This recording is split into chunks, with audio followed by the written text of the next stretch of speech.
Beginning, the most important day in the galaxy. The day of Queen Althea's birthday was the most important holiday in the entire solar dominion. Across hundreds of planets, celebrations filled the skies. Fireworks erupted in orbit.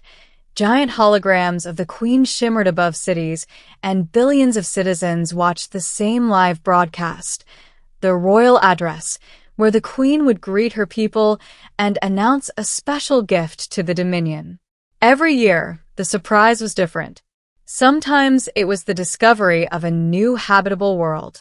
Sometimes it was the release of new technologies that changed civilization overnight. Once, 10 years ago, she had announced the end of the long Orion War. This year, however, the rumor mills were running wild. No one knew what the Queen had planned, and somehow, by sheer accident, I ended up standing 10 feet away from her throne when the surprise was revealed. My name is Adrian Vale, and until that day, I was nobody important. Just a maintenance technician assigned to the royal palace on Alaris Prime, the capital world of the Dominion. My job was painfully simple. Fix the machines. Stay out of the way. Don't speak unless spoken to. People like me didn't interact with royalty. We fixed doors, repaired lights, cleaned drones, and kept the palace systems running while diplomats and nobles debated the fate of star systems. But on the morning of the Queen's birthday, everything went wrong. And that mistake changed my life forever. The assignment. I arrived at the palace before sunrise. The entire complex shimmered with celebration. Massive golden banners stretched between towers. Drones hovered overhead broadcasting the event across the galaxy, and security guards stood at every doorway. Even the palace floor seemed to glow under the lights. I checked my tablet. My assignment list was short. Repair holo-display generator, Grand Throne Hall. I groaned. The throne hall was the most important room in the entire palace. It was where the Queen would deliver her speech. It was where the cameras would broadcast to billions. And it was where a simple technician like me could accidentally ruin everything. Perfect. I walked through the massive doors and froze. The throne hall was breathtaking. A massive chamber with walls of white crystal that stretched upward like frozen waves. At the far end stood the royal throne, carved from a single piece of starstone.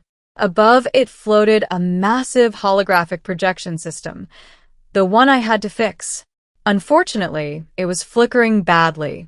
If the broadcast started like this, the Queen's image would glitch across every screen in the Dominion. And guess who would get blamed? Me. I climbed onto the maintenance ladder and opened the projector panel. Come on, I muttered. A few wires were loose. The energy stabilizer was misaligned. Easy fix. Or so I thought. Because the moment I reconnected the stabilizer, the projector activated suddenly, and a massive hologram exploded to life above the throne. The problem? The Queen herself had just walked into the room. The first meeting. Queen Althea was not what I expected. Every portrait I had ever seen made her look distant, almost unreal. But in person, she looked very human. Tall. Elegant. Long silver hair flowing behind her like liquid starlight. Her deep blue eyes carried a calm intelligence that made the entire room feel quieter. She was walking with two royal advisors when the hologram above me suddenly flickered and displayed a giant, glitching version of her face, directly over her head. The advisors stopped immediately.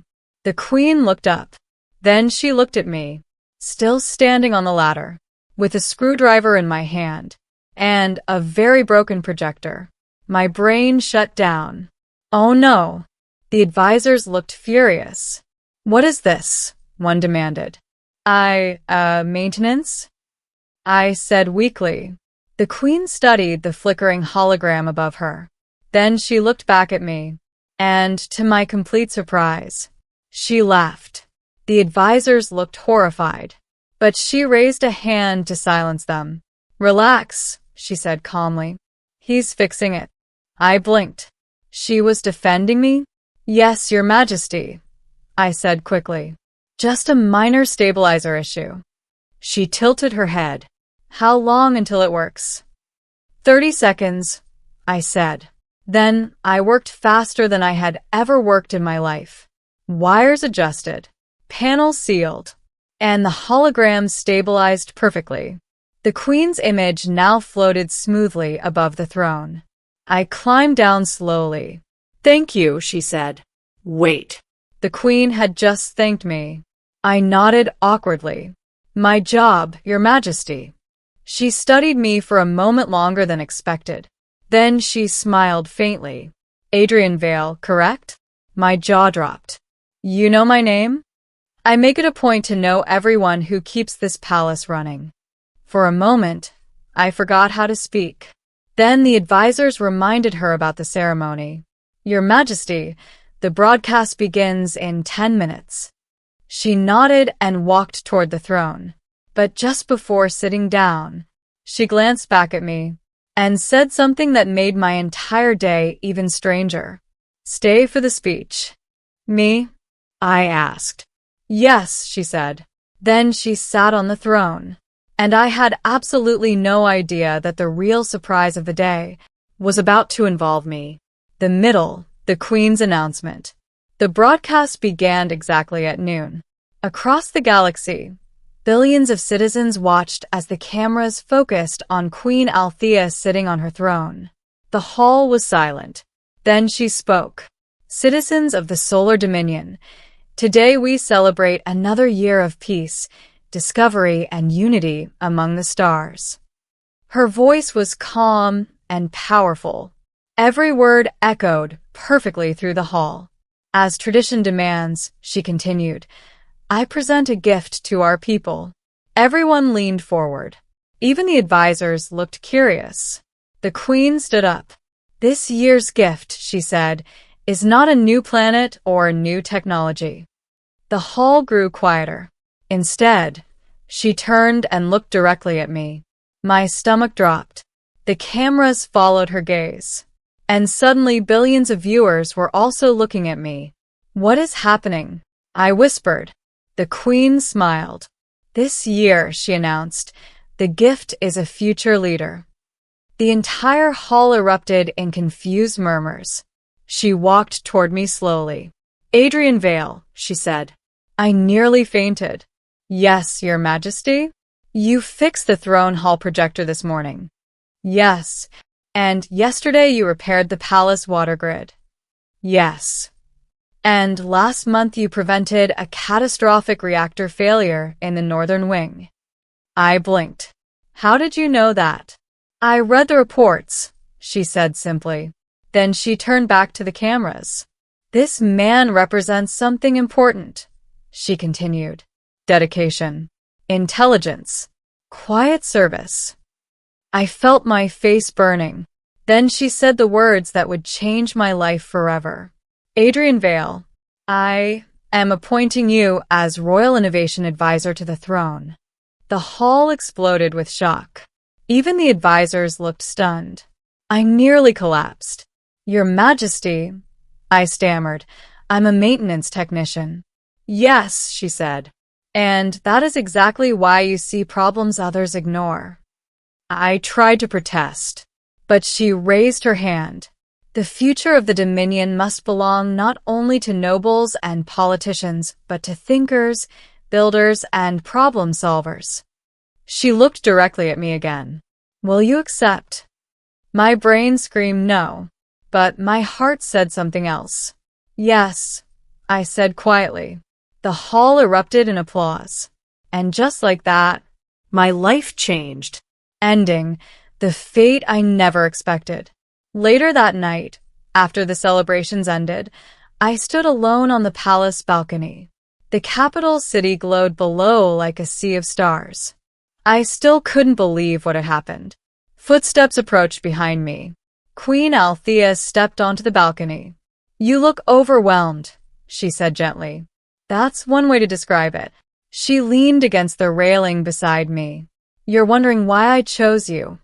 Honestly, I said, yes. Very much. She smiled. Because today was not only my birthday. I frowned. What do you mean? It was also the anniversary of the day I became queen. I nodded. And when I became queen, she continued, I promised myself something. What? That I would never surround myself only with people who already had power. She gestured toward the city. Empires survive when they listen to their people. I looked at her. So, you picked a random technician? Not random, she corrected. Observant. She looked at me seriously. I have watched your work for months. You have? Yes. Then she said something that made my heart race. You see problems before they happen. She extended her hand. And I need people like that beside me. I hesitated for only a moment. Then I shook her hand. All right, I said. I'll try not to break the palace. She laughed softly. That would be a good start. We both looked out at the glowing city again. The Queen's birthday fireworks began exploding across the sky. And as the colors lit up the horizon, I realized something incredible. That morning, I was a technician fixing wires. But by the end of the Queen's birthday, my fate had changed forever. Because sometimes the biggest surprise in the galaxy is the one meant just for you.